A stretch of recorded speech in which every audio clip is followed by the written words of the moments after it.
ಚಾಮರಾಜಹಳ್ಳಿ ಗ್ರಾಮದ ಹಾಲು ಉತ್ಪಾದಕರ ಸಹಕಾರ ಸಂಘದ ಅಧ್ಯಕ್ಷರು ಆದಂತ ಡಾಕ್ಟರ್ ಪ್ರಕಾಶ್ ಅವರೇ, ಆತ್ಮೀಯ ಸ್ನೇಹಿತರು, ಹಿರಿಯ ವಕೀಲರು ಆದಂತ ಶ್ರೀನಿವಾಸ ರೆಡ್ಡಿ ಅವರೇ,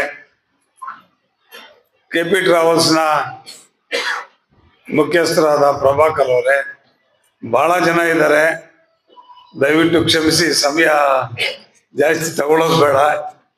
ಎಲ್ಲ ಅಧ್ಯಕ್ಷರೇ ಹಾಗೂ ಎಲ್ಲ ನಮ್ಮ ಪಕ್ಷದ ಮುಖಂಡರೇ, ವೇದಿಕೆಯ ಮೇಲಿರುವ ಎಲ್ಲ ಗಣ್ಯರೇ, ಒಬ್ಬೇ ಒಬ್ರು ನಮ್ಮ ಹೆಣ್ಮಗು ಇದ್ದಾರೆ, ಲಕ್ಷ್ಮೀ ಪ್ರಿಯಾರವರೇ, ಎಲ್ಲ ಆತ್ಮೀಯ ಕಾರ್ಯದರ್ಶಿ ಮಿತ್ರರೇ, ಬಂಧುಗಳೇ, ಪತ್ರಕರ್ತ ಮಿತ್ರರೇ, ಈ ದಿನ ಮುಖ್ಯವಾಗಿ ಕಾರ್ಯಕ್ರಮ ಏನು ಅಂತಂದ್ರೆ, ಕೇಂದ್ರ ಸರ್ಕಾರದಿಂದ NPTED ಸ್ಕೀಮ್ನಲ್ಲಿ ಬಂದಿರತಕ್ಕಂಥ ಪರಿಕರಗಳನ್ನ, ಕಂಪ್ಯೂಟರ್ಗಳನ್ನ ನೀಡ್ತಕ್ಕಂಥ ಒಂದು ಕಾರ್ಯಕ್ರಮ.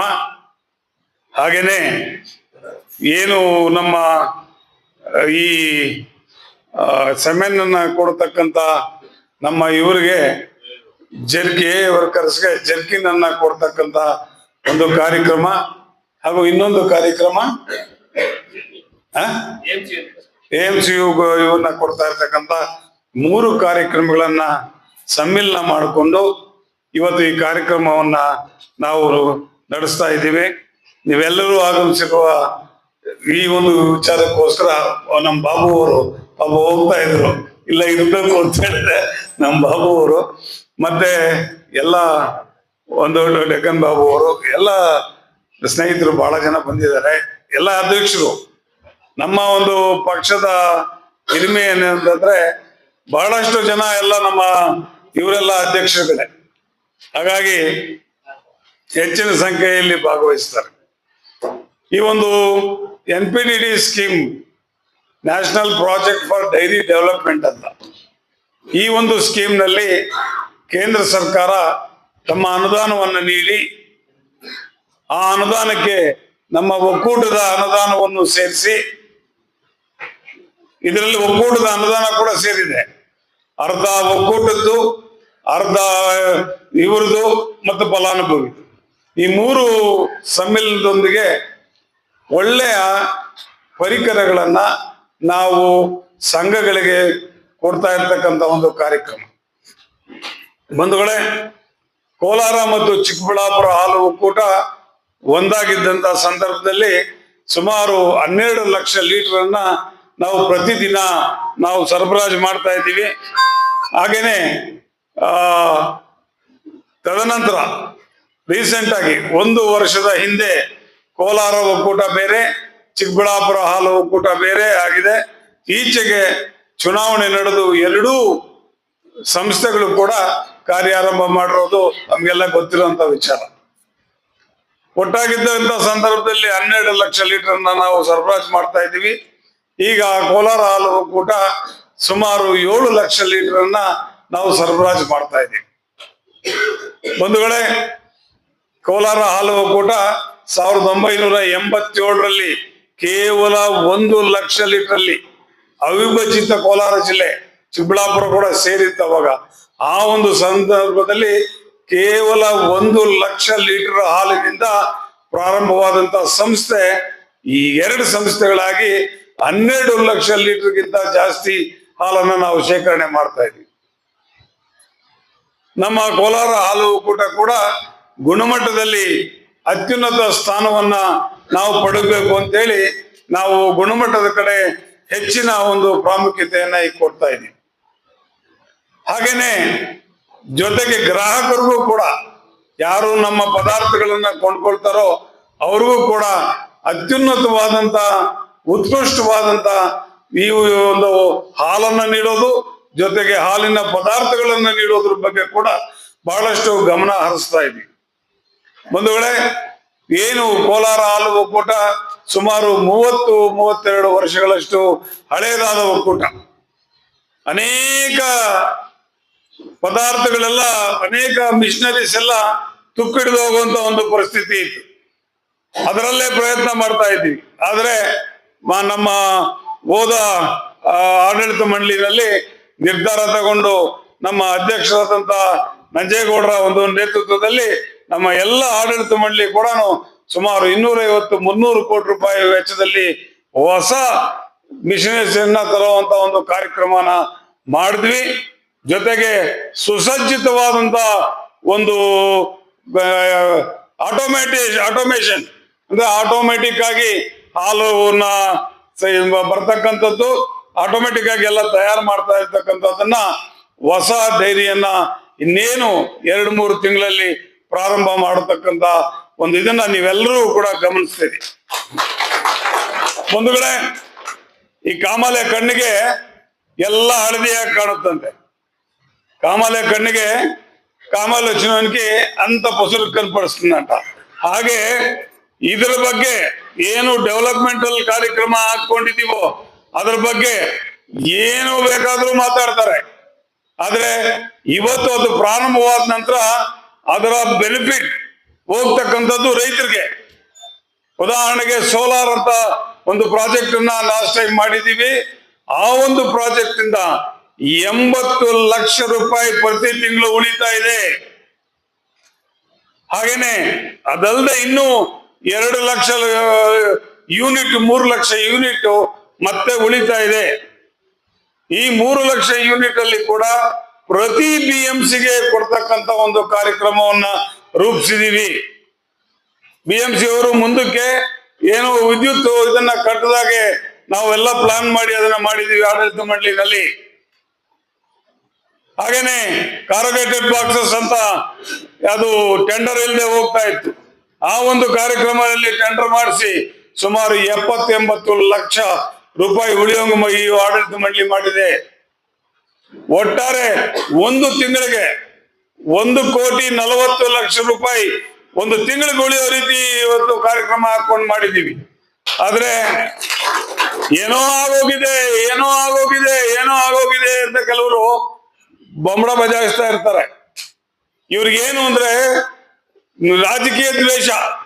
ಇವರಲ್ಲಿ ಕೆಲವರಲ್ಲಿ ರಾಜಕೀಯ ದ್ವೇಷ ಇಟ್ಕೊಂಡು ಅದನ್ನ ಸಂಸ್ಥೆ ಮೇಲೆ ತೋರಿಸಿದ್ರೆ ಸಂಸ್ಥೆಗೆ ಧಕ್ಕೆ ಆಗುವಂತ ಪ್ರಚಾರ ಮಾಡ್ತಾ ಇದ್ದಾರೆ.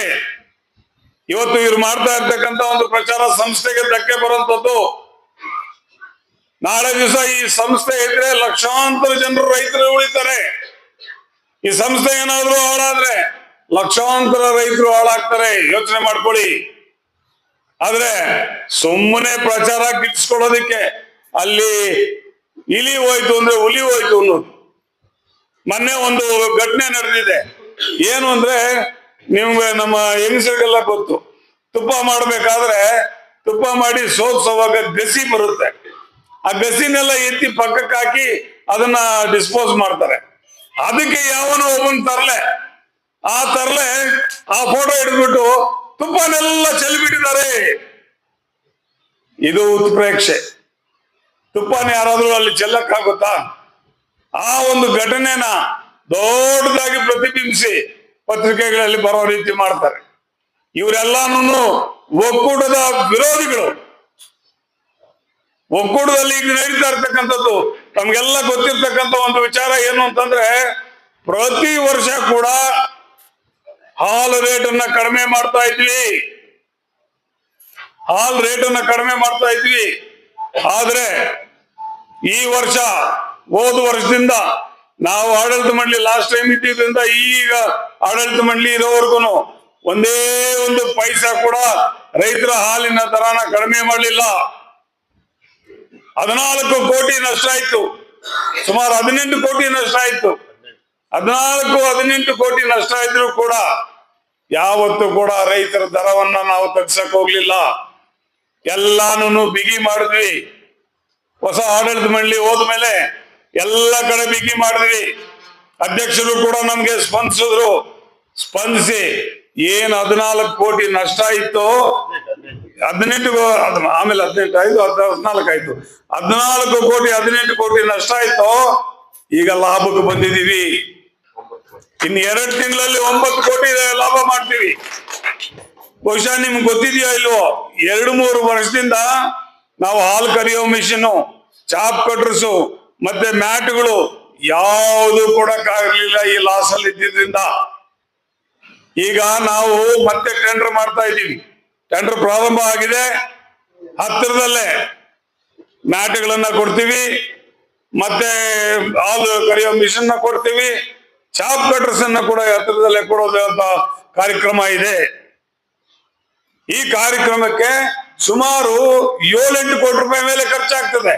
ಆದ್ರೆ ಅದೆಲ್ಲ ಕೂಡ ರೈತರ ಒಂದು ಹಾಲನ್ನ ಸಂಸ್ಕರಿಸಿ ನಾವು ಮಾರಾಟ ಮಾಡಿರತಕ್ಕಂತ ಒಂದು ಹಣದಿಂದ ನಾವು ನಿಮಗೇನೆ ಆ ಹಣನ ನಿಮಗೆ ಮತ್ತೆ ವಾಪಸ್ಸು 50% ಸಬ್ಸಿಡಿನಲ್ಲಿ ನಿಮ್ಗೆ ಕೊಡ್ತಾ ಇದ್ದೀವಿ. ಇದನ್ನೆಲ್ಲ ಗಮನಿಸ್ಬೇಕು ತಾವು.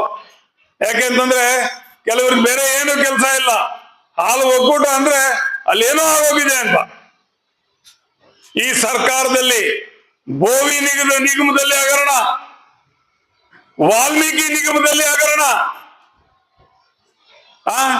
ಯಾರು ಲಿಕ್ಕರ್ ಅಂದ್ರೆ ಬಾಟ್ಲು ಸಾರಾಯಿ ಮಂದು, ಆ ಮಂದಿನಲ್ಲಿ ಹಗರಣ. ಯಾವುದ್ರಲ್ಲಿ ಹಗರಣ ಇಲ್ಲ ಸ್ವಾಮಿ ಈ ಸರ್ಕಾರದಲ್ಲಿ. ಅಂತದ್ದು ನಾವು ಕರೆಕ್ಟ್ ಆಗಿ ಎಲ್ಲ ಮಾಡಿ ಎಲ್ಲ ಕಾರ್ಯಕ್ರಮಗಳು ಮಾಡಿದ್ರು ಕೂಡ ಸುಮ್ಮನೆ ಬೆಟ್ಟು ತೋರಿಸ್ತಾರೆ. ನೋಡಿ ಡೈರಿನಲ್ಲಿ ಏನೋ ಆಗೋಗಿದೆ. ನಾವೆಲ್ಲ ಕೋಲಾರ್ಗೆ ಹೋದ್ರೆ ನೋಡ್ಬೋದು, ಎಡಗಡೆನೆ ಒಳ್ಳೆ ಸುಸಜ್ಜಿತವಾದಂತ ಡೈರಿ, ಪೂರ್ತಿ ಆಟೋಮೇಶನ್. ಅಲ್ಲಿ ಕೆಲಸಗಾರರೇ ಇರೋದಿಲ್ಲ, ಕಂಪ್ಯೂಟರ್ ಹತ್ರ ಕೂತ್ಕೊಂಡಿರ್ತಾರೆ. ಅವ್ರು ಕೂತ್ಕೊಂಡು ಪ್ರೆಸ್ ಮಾಡಿದ್ರೆ ಆಟೋಮೆಟಿಕ್ ಆಗಿ ಹಾಲು ಬಂದು ಪ್ಯಾಕ್ ಆಗಿ ಹೋಗ್ತಾ ಇರ್ತದೆ. ಏನು ಕಂಟಾಮಿನೇಷನ್ ಆಗಲ್ಲ, ಏನು ಕೆಡಲ್ಲ. ಇಂಥ ಒಂದು ಹಾಲನ್ನ ಸುಸಜ್ಜಿತವಾಗಿ ಮಾಡುವಂತ ಒಂದು ಕಾರ್ಯಕ್ರಮ ಇವತ್ತು ನಮ್ಮ ಕೋಲಾರ ಹಾಲು ಒಕ್ಕೂಟದಲ್ಲಿ ನಡೀತಾ ಇದೆ. ಇವತ್ತು ಕೋಲಾರ ಹಾಲು ಒಕ್ಕೂಟದಲ್ಲಿ ಅದೇ ಅಲ್ಲ, ಮುಂದಿನ ದಿನಗಳಲ್ಲಿ ಐಸ್ ಕ್ರೀಮ್ ಮಾಡ್ಬೇಕು ಅಂತಿದ್ದೀವಿ, ಪನ್ನೀರ್ ಮಾಡ್ಬೇಕು ಅಂತಿದ್ದೀವಿ, ಚೀಸ್ ಮಾಡ್ಬೇಕು ಅಂತಿದ್ದೀವಿ. ಜೊತೆಗೆ ಪಶು ಆಹಾರನ ಕೂಡ ನಾವೇ ತಯಾರಿಸಬೇಕು ಅನ್ನೋ ಒಂದು DPR ಕೂಡ ಎಲ್ಲ ತಯಾರಾಗ್ತಾ ಇದೆ. ಇದಕ್ಕೆಲ್ಲಕ್ಕೂ ಕೂಡ ನಮ್ಮ ಆಡಳಿತ ಮಂಡಳಿ ಸಹಕಾರ ಬಹಳ ಇದೆ. ಜೊತೆಗೆ ನಮ್ಮ ರೈತರ ಸಹಕಾರನೂ ಬಹಳ ಇದೆ. ರೈತರ ಸಹಕಾರ ನಿಮ್ ಮನಸ್ಸಿಂದ ಒಂದು ತೆಗೆದಾಕ್ಬೇಕು. ಇವರು ಡೈರೆಕ್ಟರ್ಗಳಲ್ಲಿ ಹೋಗ್ತಾರೆ, ಮಜಾ ಮಾಡ್ತಾರೆ ಎಲ್ಲ ಅಂತೇಳಿ. ನಾವು ಅಲ್ಲಿ ಹೋದ್ರು ಕೂಡ ಅಲ್ಲಿ ಪ್ರತಿ ಬಾರಿನೂ ನೀವು ಬೇಕಾದ್ರೆ ತಿಳ್ಕೊಬಹುದು, ಮುಳಬಾಗಿಲು ತಾಲೂಕಿನ ಡೈರೆಕ್ಟರ್ಸ್ ಏನ್ ಇಬ್ರು ಇದೀವೋ, ಯಾವುದು ಸರಿಯಾಗಿದೆಯೋ ಅದರ ಪರವಾಗಿರ್ತೀವಿ, ಯಾವುದು ಸರಿ ಇಲ್ವೋ ಅದನ್ನ ಅಲ್ಲೇ ಬರೆಸಿ ಬರ್ತೀವಿ. ಬೇಕಾದ್ರೆ ಬುಕ್ಗಳಿದೆ, ಪುಸ್ತಕಗಳು ಇದೆ, ಆ ಪುಸ್ತಕಗಳಲ್ಲಿ ನೀವು ನೋಡ್ಬೋದು ನಾವೇನು ಕಾರ್ಯ ಮಾಡಿದೀವಿ, ಏನು ಕಾರ್ಯಕ್ರಮ ಮಾಡಿದೀವಿ ಅನ್ನೋದನ್ನ ನೀವೆಲ್ಲ ಕೂಡ ಅಲ್ಲಿ ಗಮನಿಸ್ಬೋದು. ಒಂದನ್ನ ನಾನು ಹೇಳೋದಕ್ಕೆ ಬಯಸ್ತಾ ಇದ್ದೇನೆ, ರೈತರ ಹಿತ ನಮ್ಗೆ ಬಹಳ ಮುಖ್ಯ. ನಾವು ಇವತ್ತು ಇರ್ಬೋದು, ನಾಳೆ ಡೈರೆಕ್ಟರ್ ಆಗಿ ಇಲ್ಲೇ ಹೋಗ್ಬೋದು. ಎಲ್ಲ ನಿಮ್ಮೆಲ್ಲರ ಒಂದು ಆಶೀರ್ವಾದದಿಂದ 4ನೇ ಸಾರಿ ಗೆಲ್ಸಿದ್ದೀನಿ, ನನಗೂ ಸಂತೋಷ ಆಗಿದೆ. ಆದ್ರೆ ಮುಂದಿನ ದಿನಗಳಲ್ಲಿ ಈ ಒಂದು ವಿಚಾರವನ್ನ ತಿಳ್ಕೋಬೇಕು. ಒಕ್ಕೂಟ ನಡೀತಾ ಇದೆ, ಅಲ್ಲಿ ಏನೂ ಮಾಡಕ್ಕಾಗಲ್ಲ. ಯಾಕೆಂದ್ರೆ 20 ಜನ ಡೈರೆಕ್ಟರ್ಸ್ ಇರ್ತೀವಿ, ಒಬ್ರು ಇಬ್ರು ಅಲ್ಲ. ಕಾಡೇನಹಳ್ಳಿ ನಾಗರಾಜ್ ಒಬ್ಬರೇ ಡೈರೆಕ್ಟರ್ ಅಲ್ಲ, ಕಾಡೇನಹಳ್ಳಿ ನಾಗರಾಜ್ ಒಬ್ಬರೇ ಅಲ್ಲ, 20 ಜನ ಡೈರೆಕ್ಟರ್ಸ್ ಇರ್ತೀವಲ್ಲಿ. ಏನೇ ಒಂದು ತಪ್ಪು ಮಾಡಿದ್ರು ಕೂಡ ಇನ್ನೊಬ್ನು ತಕ್ಷಣ ಆಚೆಗೆ ಬಿಡ್ತಾನೆ. 20 ಜನ ಡೈರೆಕ್ಟರ್ ಮಧ್ಯೆ ನಾವು ಕೆಲಸ ಮಾಡ್ಬೇಕಾಗ್ತದೆ. ಹಾಗಾಗಿ ಈ ಒಂದು ಏನ ಇದ್ರೆ ಹೇಳು ಅಂತೀರಿ, 1 ನಿಮಿಷ, ಆಮೇಲೆ 10 ನಿಮಿಷ ಕೇಳಿದ್ರು. ಈಗ ಈ ಒಂದು ನಿಟ್ಟಿನಲ್ಲಿ ನಮ್ಮ ಒಕ್ಕೂಟ ಏನಿದೆ ಅದು ಸುಸಜ್ಜಿತವಾಗಿದೆ, ಬಹಳ ಚೆನ್ನಾಗಿ ನಡೀತಾ ಇದೆ. ಇಂಥ ಒಂದು ಸಂದರ್ಭದಲ್ಲಿ ಈ NPTD ಸ್ಕೀಮ್ ಇಂದ ಆಮೇಲೆ ಮತ್ತೆ ಏನು ನಮ್ಮ ಸೆಮೆನ್ ಹಾಕೋರು ವರ್ಕರ್ಸ್ ಬೆಳಗ್ಗೆ ಎದ್ದು ಹೋಗ್ಬೇಕು, ರಾತ್ರಿ ಹೋಗ್ಬೇಕು. ಆ ಒಂದು ದೃಷ್ಟಿನಲ್ಲಿ ಅವರಿಗೆ ಒಂದು ಜರ್ಕಿನ್ ಕೊಡುವಂತ ಒಂದು ಕಾರ್ಯಕ್ರಮ ಕೂಡ ಇದಾಗಿದೆ. ಇದೇ ಅಲ್ಲ, ಅನೇಕ ಕಾರ್ಯಕ್ರಮಗಳಿದೆ. ಬೆಂಗಳೂರಿನಲ್ಲಿ ನಮ್ಮ ಹೆಣ್ಮಕ್ಳಿಗೋಸ್ಕರ 250 ಜನ ಇದ್ದಾರೆ ಇವತ್ತು ಹೆಣ್ಮಕ್ಳಲ್ಲಿ ಓದ್ತಾ ಇರೋರು. ಅವರಿಗೆ ಉಚಿತವಾಗಿ ಹಾಸ್ಟೆಲ್ ಕಲ್ಪಿಸಿಕೊಟ್ಟಿದ್ದೀವಿ. ಉಚಿತವಾಗಿ ನಮ್ಮ ಹೆಣ್ಮಕ್ಳು ಯಾರು ಹಾಲು ಸರಬರಾಜು ಮಾಡ್ತಾರೋ ಅವ್ರಿಗೆ ಉಚಿತವಾಗಿ ಅಲ್ಲಿ ಹಾಸ್ಟೆಲ್ ಇದೆ. 250 ಜನ ಹೆಣ್ಮಕ್ಳು ಇವತ್ತು ಅಲ್ಲಿ ಓದ್ತಾ ಇದ್ದಾರೆ, ರೈತರ ಮಕ್ಕಳು. ಇದೆಲ್ಲ ಕೂಡ ಇದಲ್ಲದೆ ಅನೇಕ ಸ್ಕಾಲರ್ಶಿಪ್ಗಳನ್ನ ಕೊಟ್ಟಿರ್ತಕ್ಕಂಥದ್ದನ್ನ ನೀವೇ ಎಲ್ಲ ಗಮನಿಸಿದ್ದೀರಿ. ಒಟ್ಟಾರೆ ಹೇಳ್ಬೇಕು ಅಂತಂದ್ರೆ ಹಾಲು ಒಕ್ಕೂಟ ಬಹಳ ಸುಭದ್ರವಾಗಿ ಬಹಳ ಚೆನ್ನಾಗಿ ಕೆಲಸ ಮಾಡ್ತಾ ಇದೆ. ಇದಕ್ಕೆಲ್ಲಕ್ಕೂ ಕೂಡ ನಿಮ್ಮಿಂದ ಸಹಕಾರ ಏನು ಅಂದ್ರೆ ಗುಣಮಟ್ಟ ನೀವೇನು ಸರಿಯಾಗಿ ಕೊಟ್ರೆ ಇನ್ನೂ ಯೂನಿಯನ್ ಚೆನ್ನಾಗಾಗೋದ್ರಲ್ಲಿ ಸಂದೇಹ ಇಲ್ಲ. ಅದರಿಂದ ತಾವೆಲ್ಲ ಇವತ್ತು ಆಗಮಿಸಿದಿರಿ. ಈ ಗುಣಮಟ್ಟವನ್ನ ಉತ್ತಮ ಇದಕ್ಕೆ ತಗೊಂಡೋಗಿ ಅಂತ ಹೇಳ್ತಾ ಈ ಒಂದು 2 ಮಾತಾಡ್ಲಿಕ್ಕೆ ಅವಕಾಶ ಕೊಟ್ಟಂತ ಎಲ್ರಿಗೂ ವಂದಿಸಿ 2 ಮಾತನ್ನ ಮುಗಿಸ್ತಾ ಇದ್ದೇನೆ. ಜೈ ಹಿಂದ್, ಜೈ ಕರ್ನಾಟಕ.